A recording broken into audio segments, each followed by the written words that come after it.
A couple things have been posted online on the website since yesterday. I had Alvaro add a zip folder, a zip folder with it contains a single text file with Sage code. If you want some Sage code that I wrote to go with my notes, a lot of details are in there. Quite a bit of Sage code that would be useful for the problems and for some of the exercises. So if you want to, you can look in that zip folder, and there's this famous quote by Knuth that he proved that his code was correct, but hadn't tested it, so to beware of bugs. I tested it, but didn't prove it, so you should also be aware of bugs. I'm not promising you it'll work. But let me know, try it and let me know.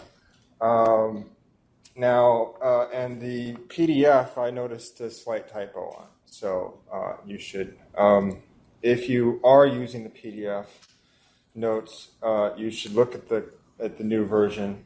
It's in the Cobit section. So that's fixed now. So today I am talking about two themes, kind of. Point counting is what I'm going to start with. And we also want to discuss applications of endomorphisms. And as you will see, they kind of blend into each other. So it's a good fit, I think. But first we're going to start without the endomorphism approach. So if you have an elliptic curve given by this kind of equation,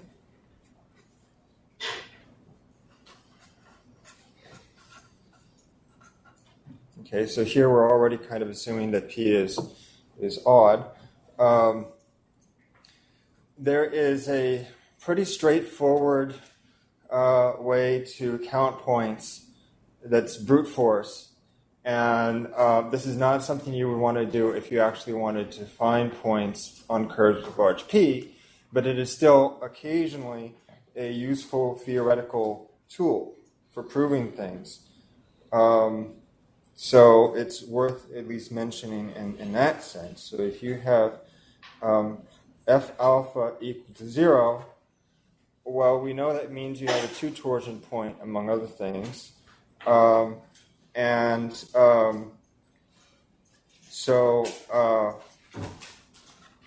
how many such points are there? Well, it depends on how many roots that F has over the field you're working over. And here for simplicity, I'm working over just FP, right? What I'm saying generalizes to FQ, and I'll explain that at the end, but I want to keep things simple.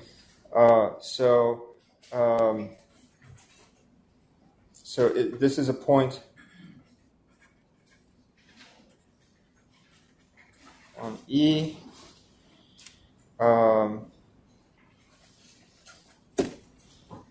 And of course, the Legendre symbol for that is then 0. Okay, if F alpha is not equal to 0, right, and so we're assuming that we've got, in this case, a root. Now, we may not have roots over FP, so there may be no such points being counted here. That's a possibility. Okay, but there's only one point in this case, and in this case, we get 2 points.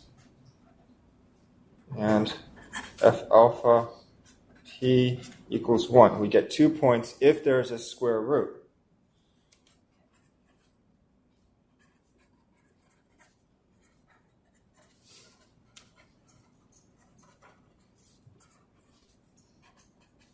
With x coordinate alpha. And then if you have F alpha not equal to 0 and f alpha p equals minus 1, that the Legendre symbol equals minus 1, then there are none, no points.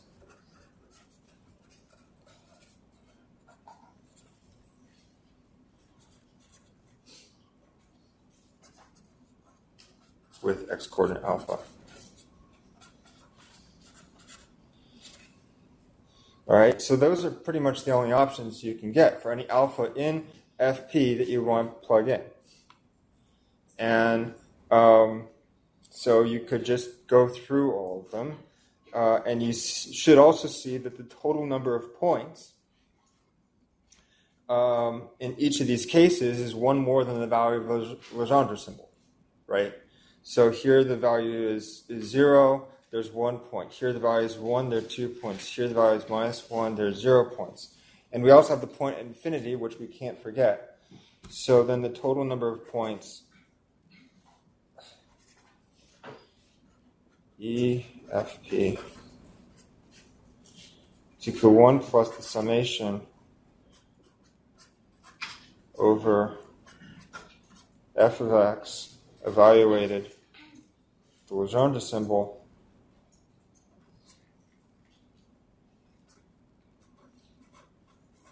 over all things that you would pick in FP, and then you can pull out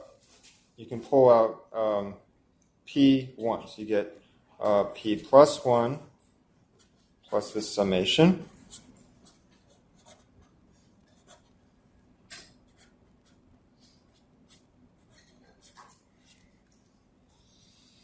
Okay, and so that is a very straightforward, direct way of counting. It is effective for counting points on the curve if you have a very small value of p. It works over extensions if rather than using the Legendre symbol, you use the quadratic character for that field, whatever it may happen to be. Then everything generalizes perfectly well. But it's not practical in general for point counting. And so there's a theorem of Hasse, which is very important here. It's sometimes called the Hasse-Weil theorem because while Hasse proved it in the case of elliptic curves, they generalized it. Yes, question? Like when you said f of alpha not equal to 0, are you not like? Do we assume that the characteristic is not 2? Yeah, it's not 2. It's odd. Here we're only for one thing, if you take an equation like this and try computing the J invariant in characteristic 2, you're not going to get very far.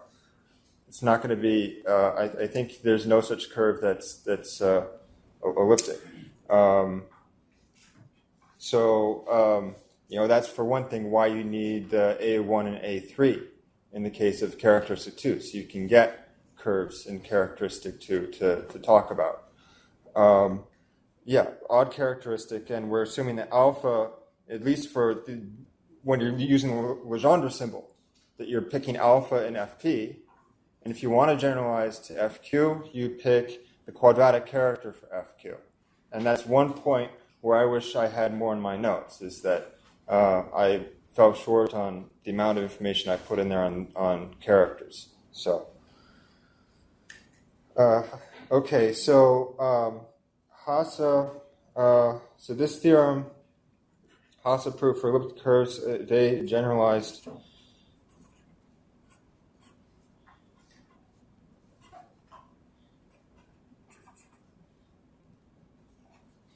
and it relates the number of points on the elliptic curve to 1 plus q minus aq, where aq is an absolute value less than or equal to 2 square root of q.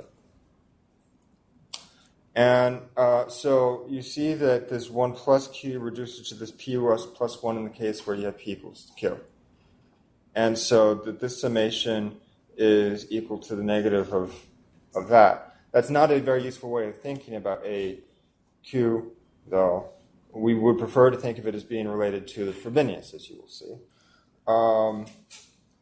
But there's a couple more points I want to make about this before I leave this discussion, and that is, if you look at the options for alpha, and you're looking over all alpha in FP, say, you may not get this ever if you have a polynomial that's irreducible. You may get this or this, okay? But if I change the equation just slightly, if I pick let B in FP satisfy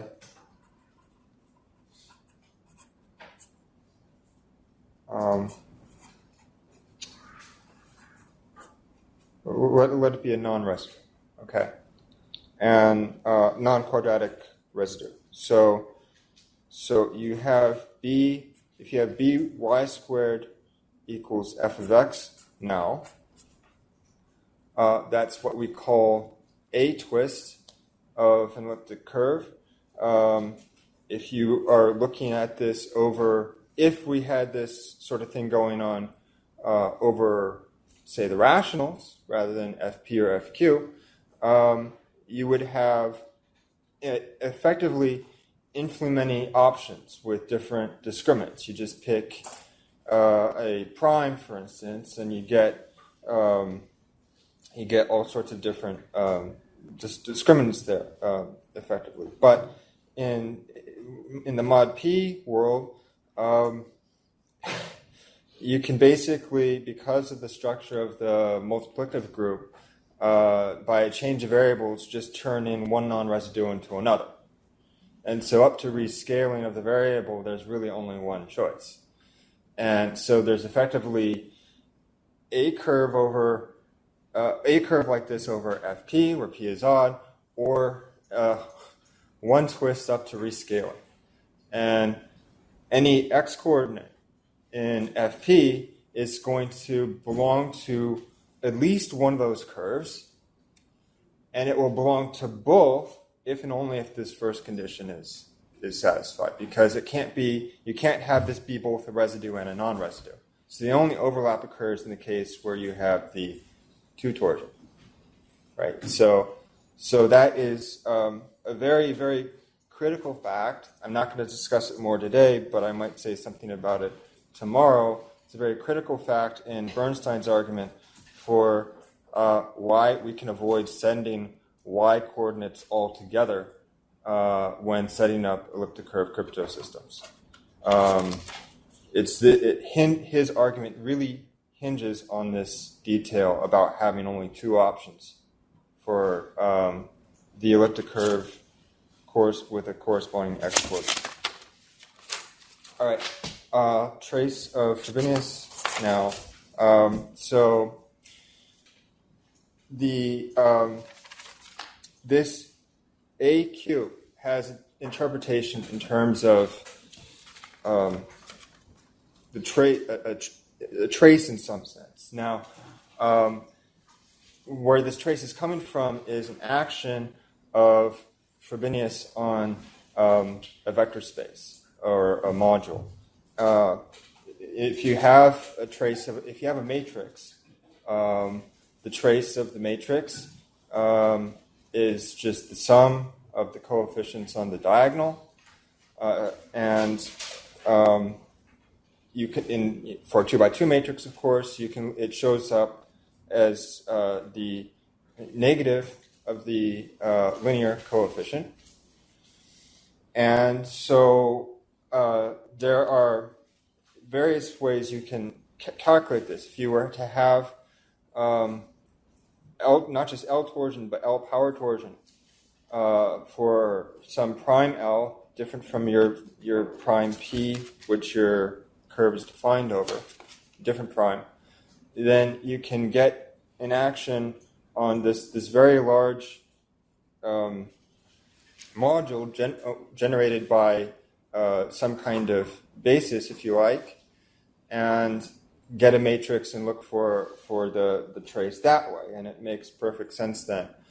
If you look just on the L torsion itself, not on L power torsion, you're really not getting the full trace. You're getting the trace mod L.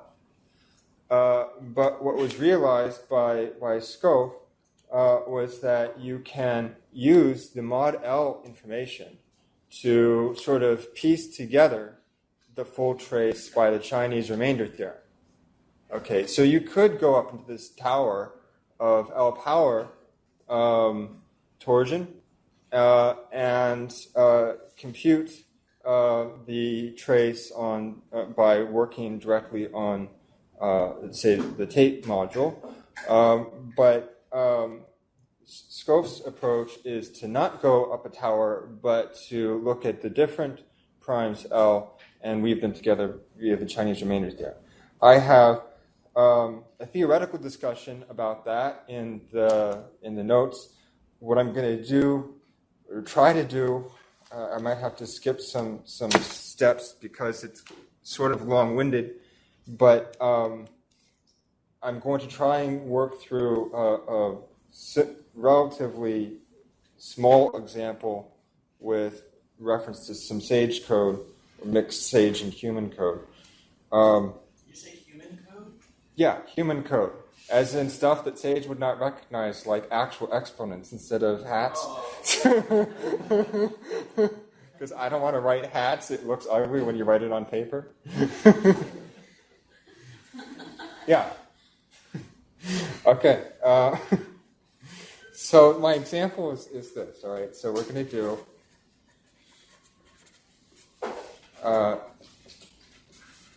the curve y squared equals x cubed plus x over f11. All right? So for starters, to know what we need to sort of piece together the trace, it first helps to know the product. The product of the primes has to be bigger than the range of possible values for a p. So if we want to compute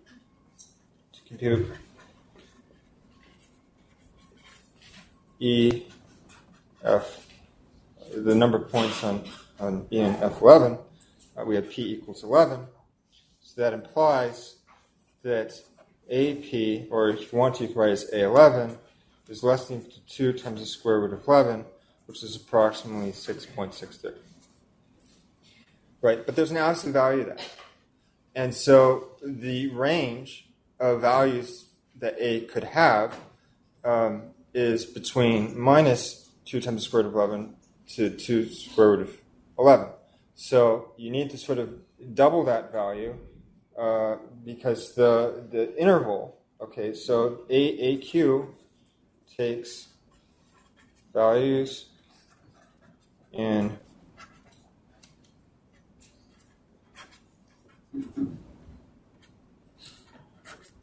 here.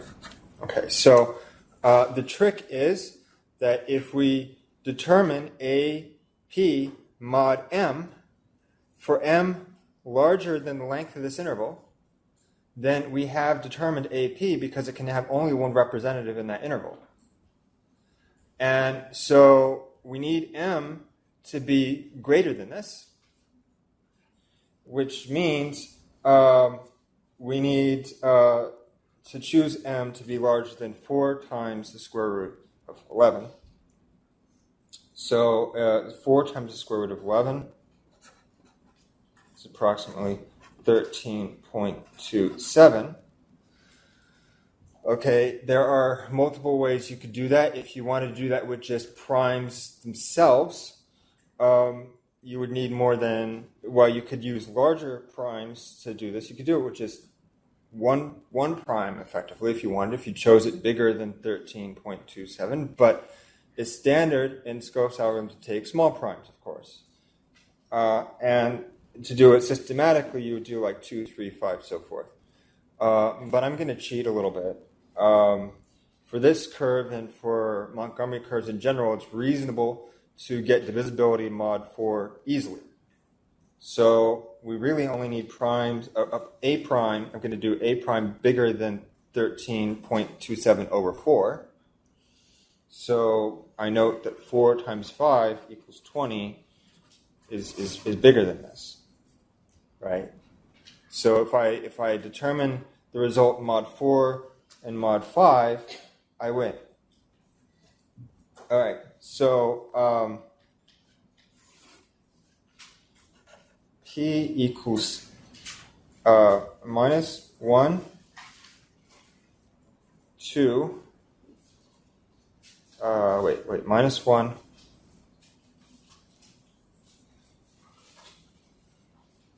I changed the numbers.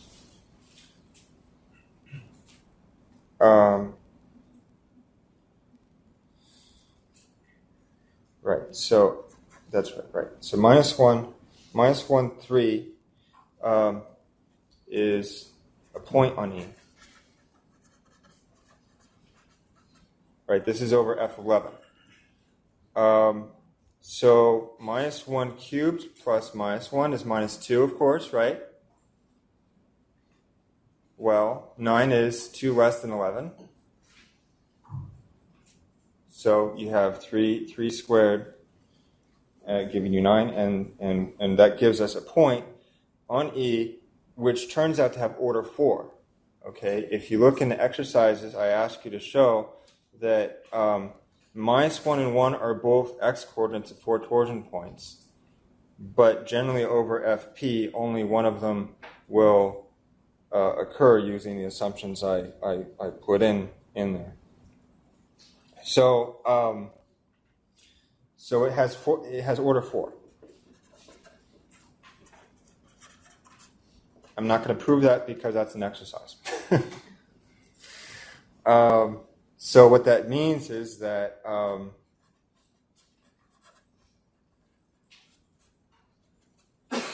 the order of the group itself is divisible by 4. And since 11 plus 1 equals 12 is divisible by 4,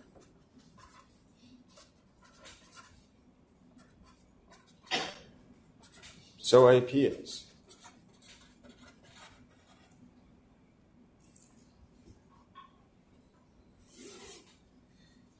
All right, so you can also set up the action of Rubinius on 2 torsion, 2 power torsion, and try and figure out what you have there. But in the case of Montgomery curves, you don't even really need to do that. You can just get divisibility by 4 automatically. So that's really nice. So now let's move on to L equals 5. So wait, I have some more here. Never mind. Let's just move on to L equals 5. Okay, so we want to look at 5 torsion. So how do you find 5 torsion in the first place? Well, you use division polynomials.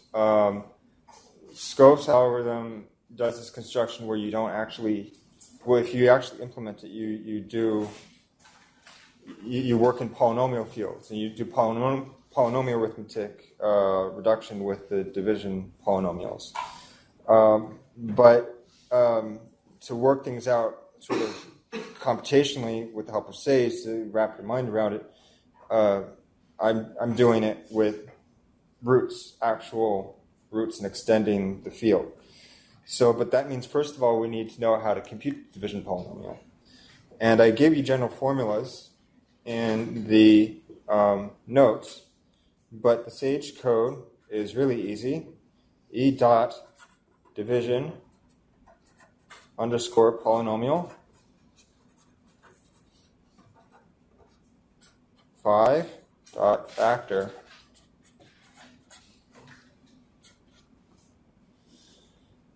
well, you don't need the factorization part to get the division polynomial. But this is going to tell us what degree we need to extend to before we get a root, right? If we factor it. So it does help. I did skip some Sage code. So before doing this, of course, you need to define E. So you might want to do K equals GF11. And you define your elliptic curve. E equals elliptic curve.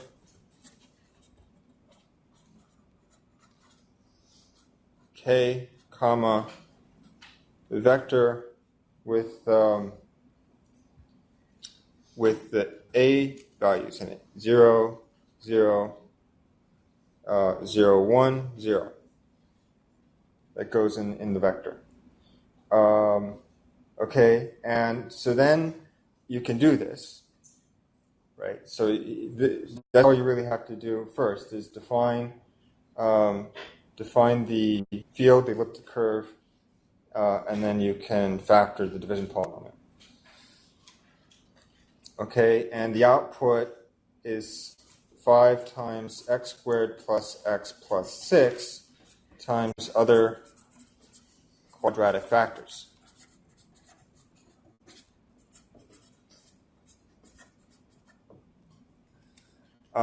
So what that tells you is that your x coordinates at least are lying in a quadratic extension. It does not tell you that the y coordinates do. So you have to sort of figure out then whether or not you have something that is actually a square in the quadratic extension. So let L equal this field, let alpha squared plus alpha plus 6 equals 0. So that is implying alpha squared equals minus alpha minus 6. Sage code, R dot, angle brackets, x equals k square brackets. Okay, so you can omit any variables in here and just, if you want more than one variable, like a polynomial ring with more than one variable, you just do like x comma y comma z, so forth, whatever the variables are you want to define the ring to be over. So this is the polynomial ring in one variable over k.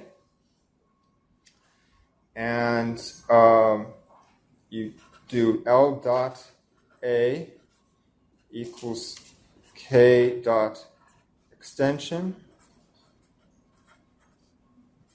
by the polynomial that we want. If you don't define it as extension, if you just ask for it like GF11 squared, it'll pick its own polynomial. And it may not be so easy to tell how this particular alpha that you're interested in is represented in terms of that polynomial. So it's better to do the extension this way. And so I've defined A there instead of alpha. So A and alpha are basically the same thing. I would rather not type out alpha in Sage. So you just imagine that A is alpha. And just imagine that when I write that, that's actually A hat 3, or A star star 3 if you're using Python. Sage recognizes both. The output is 7A plus 6. Right? I'm also omitting multiplication. There'd be an asterisk in there in between. If you put 7A without an asterisk, Sage thinks you're trying to evaluate a number or something weird.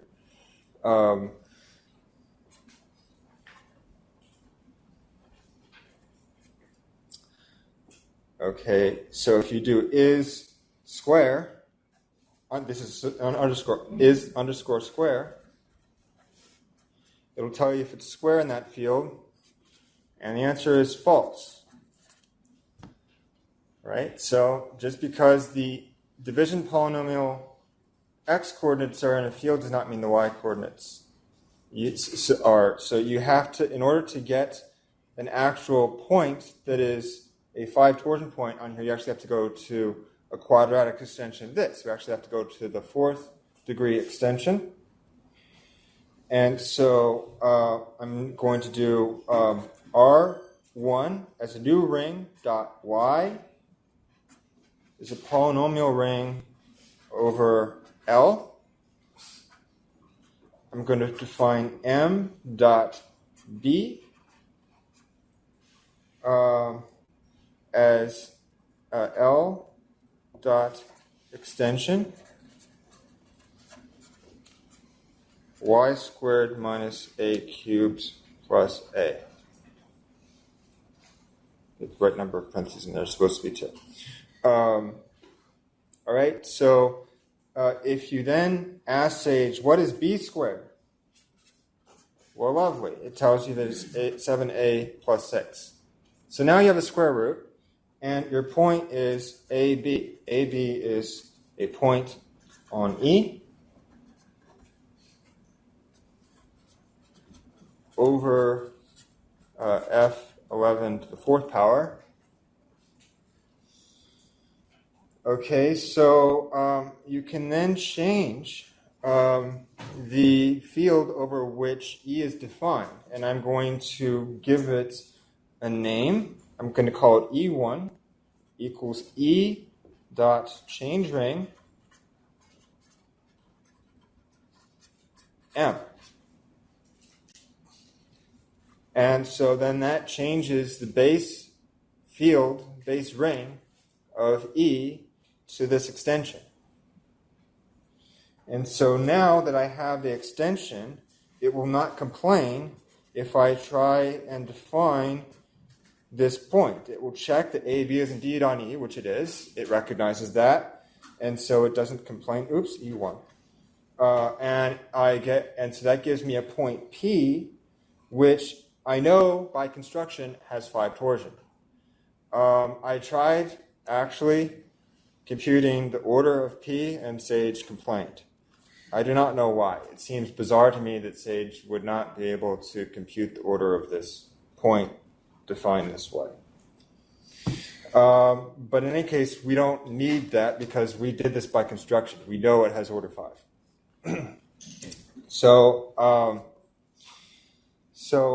But we need a second point, right? We need the action of Rubinius on the 5 torsion. We'd like a matrix for it. And in order to get a matrix, we need something that's actually a basis, which means we need a point Q, which is also a 5 torsion point, but is not a multiple of P. And, I'm not absolutely sure you need to go through this much work, that you could probably take shortcuts to check. Certainly in special cases there are shortcuts, but I'm going to show this to you anyway because it's useful just understanding how to sort of use Python with Sage. So you can make a list structure in Python of the multiples of P just by n star P for n in range 5. And it's important to understand that unlike magma, Sage is 0 indexed. So this is giving you 0 through 4, not 1 through 5. But we don't care about 5 because we know that this point has order 5. So we're getting everything. The output is 0, 1, 0, A plus or minus B. I'm sort of compressing 2 output points that Sage is giving into one thing there. And then A plus 1 plus or minus 5, A plus 7 times B. Oops. This should be 1. This should be 1. There we go. Much better. So these are the points that Sage gives. And so these are the only points that are not allowed for our Q as our other point.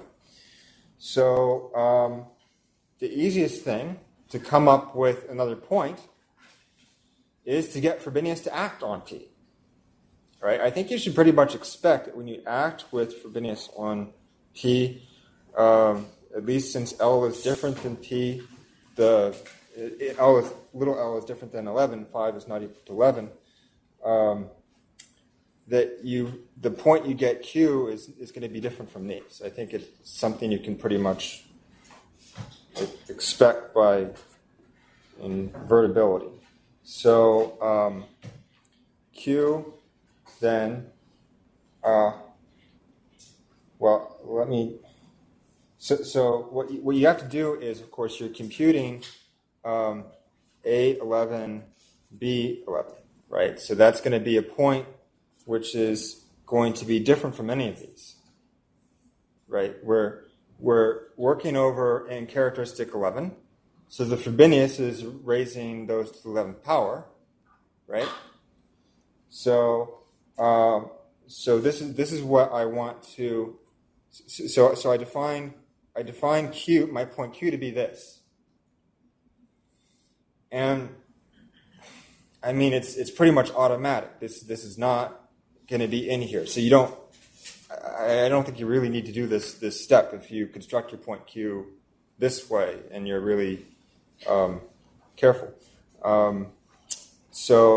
But the upshot is that we automatically get the action of Frobenius 5p goes to Q, by definition of Q, right? So the only question is, what happens to 5q? Right? Once we get 5q with p and q as our basis, we can get a matrix. So this is sort of like giving us the first row. We're going to get 0, 1. And so the question is, what about the second row? So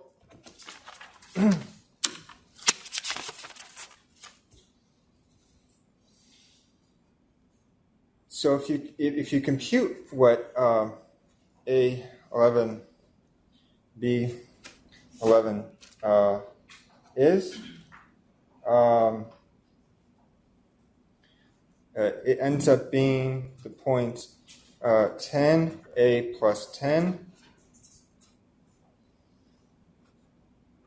9A plus 2 times B. Well, if you compare that to these, you see that x coordinate is not the same. That's pretty clear. Okay. So if you then raise that to the 11th power, then what happens?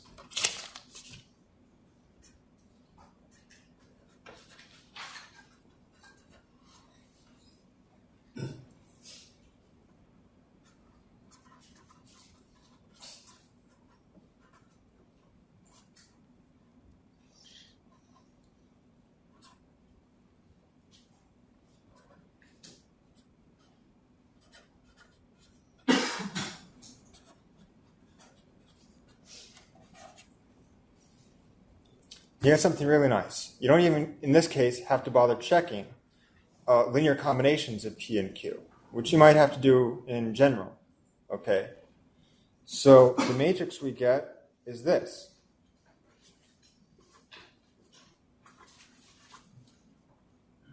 With our basis PQ, right? You know, the matrix is not going to be unique if you pick a different basis. But this is very nice. It now means we have trace 0 mod 5. So AP is congruent to 0 mod 5. We know it's congruent to 0 mod 5 and mod 4. Okay? So we know it's congruent to 0 mod 20, which means since we've picked 20 to be bigger than our range, it has to be 0 in our interval. So AP is in fact 0.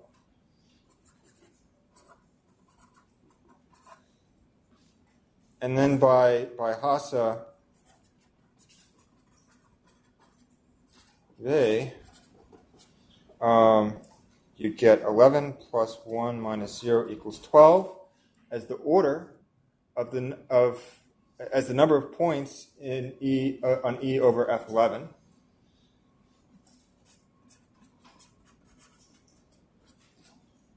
And you can check that with Sage, E dot order. Since E is, we had to move to E1 to do the construction, but E is still originally defined over F11, so this is going to give us the number of points in F11. Great, so now we're going to do a little bit of a transition here. So there is a way, if you know, yeah? Do you know what's the complexity of this algorithm? I can. Glad someone asked what the complexity of the algorithm is. I computed this. I spent quite a lot of time computing the complexity of Scope's algorithm. And it is, if you use the fast Fourier transform multiplication, sort of log n. It's nearly log n. There's some extra factors, but it is then roughly n to the fifth times a logarithm, roughly, something like this. And there are improvements on this algorithm due to Elkes and Atkins, which improve. And I haven't computed those efficiencies, but I'm guessing it's n to the 4 or less. So they are significant improvements. So your n is the order? Not quite. It's the logarithm of p. It's the number of bits of p, if you will.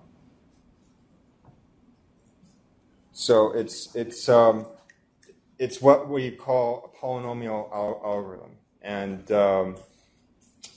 so it's very, very useful for large numbers, and it does also take quite a bit of space to compute, but we can still go up pretty high. All right.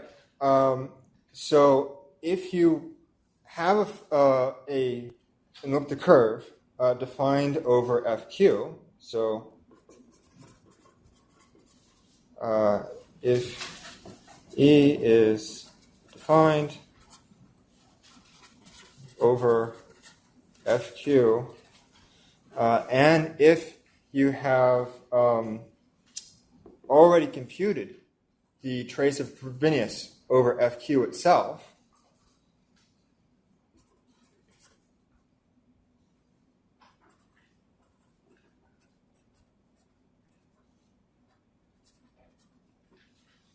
you can compute AQ to the K.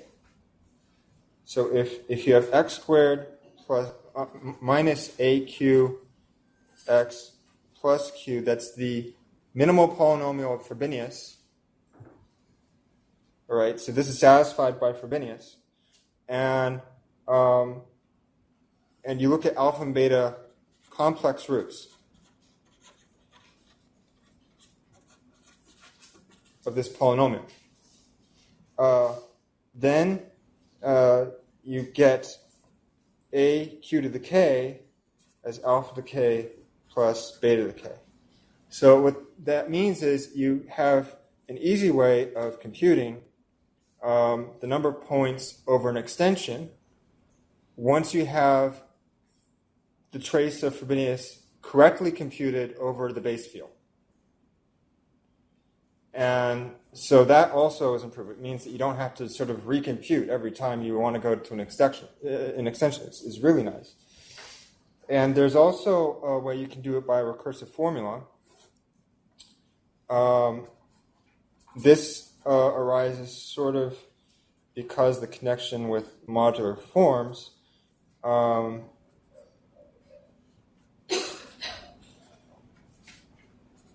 But it can be proved directly just using power series.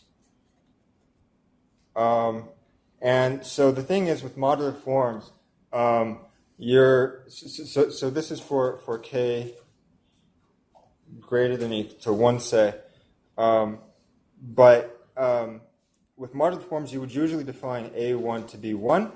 And if you want to get the correct values in this recursion, for these powers to work out, you really need A1 equals 2.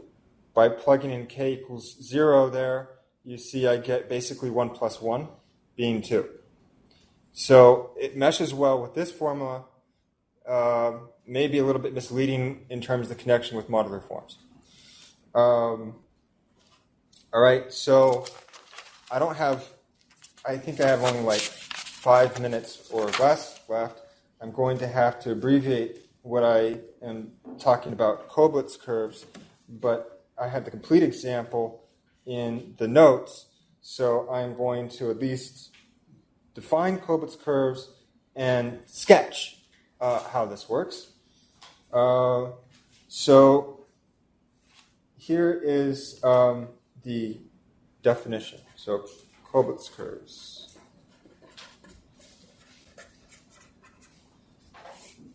This time we're in characteristic 2.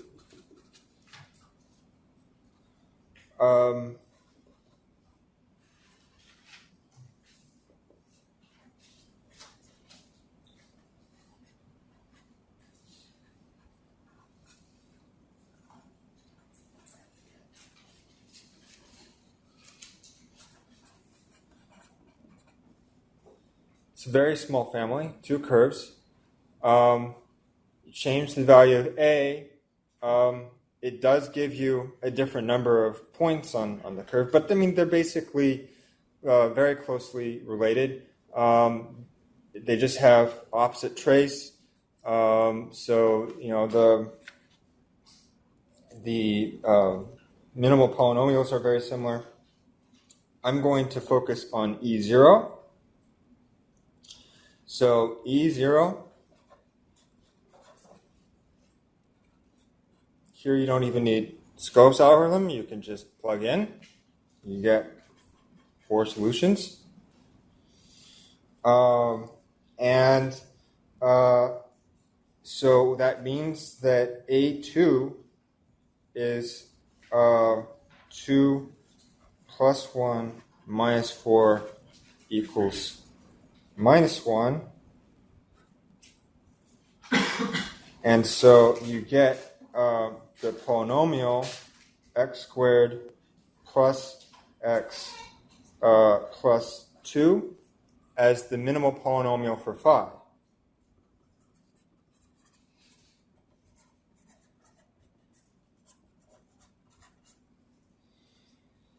And you can compute, so then you have alpha equals minus 1 plus the square root of minus 7 over 2, beta equals minus 1 minus square root of minus 7 over 2. And so for any k that's a positive integer, a to the 2k being the relevant trace for doing this Hasse Weil calculation, is just this, with these values of alpha and beta. And so you can compute that, and I'm not going to. I'm going to leave that to the notes. But then the strategy is shortcut. So in the notes I show you that that for k equals 5, so EF 2 to the 5, field with 32 elements, you get order 11, I think,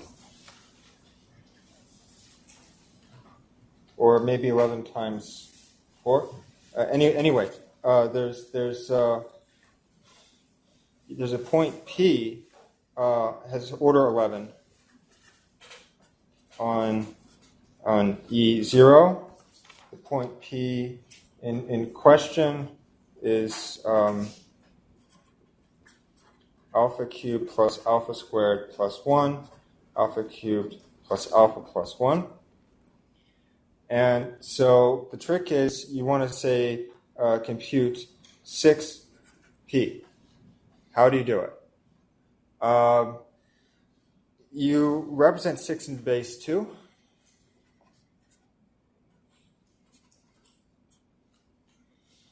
You use phi squared plus phi plus 2 to replace the 2's by phi's. Okay, because the idea is computing Rubinius on this point is a lot faster than the doubling formula itself, or addition.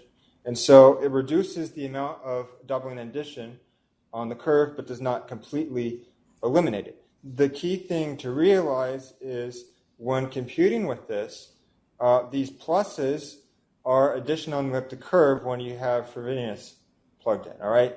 So if I write 2 equals minus phi squared plus phi, what I'm saying is I apply phi squared and phi to the point P, I add the results, and then I negate. And so I do this. You can look at the PDF, and I go through the steps of computing 6P using this shortcut. So when you have the 2 squared there, okay, what you're getting is basically minus phi squared plus phi raised to the power of 2. If you had other powers, in general, then you're talking about the binomial expansion theorem. Okay, so then you have the binomial coefficients entering into the picture, which in turn have to be expanded in base 2 and represented like this. But eventually, you get down to a situation in which you have the number n being represented as b0 plus b1 phi plus b2 plus bk minus 1 phi k minus 1, where you don't have to go bigger than phi to the k because phi to the k acts trivially on the points of the curve, and the b sub i's are simply between minus 1 and 1. And so then you've reduced the problem to basically addition, negation at most k times, addition on the curve k minus 1 times, and the rest of it is all Rubinius. Which makes, in principle, if you have relatively fast multiplication on the finite fields themselves, a faster approach than doing the direct point addition. And what I also want to emphasize before I stop, I'm already over time, but I just want to say this is not unique in characteristic 2. It is the most effective in characteristic 2 because you can get to the smallest coefficients. But you could still, in characteristic P, expand the number n in base P and get the coefficient down to a range of 1 minus P to P minus 1, which is still not bad if you're picking P equals 3 or 5, but you're still going to have a little bit of doubling and point addition, more so than you have in characteristic 2. And so, really, in that sense, characteristic 2 is optimal for Koblitz's approach, but it is not unique to characteristic 2. So that's all I want to say. I'll defer the rest to the PDF. Any questions on that? No questions? All right. Well, thank you, and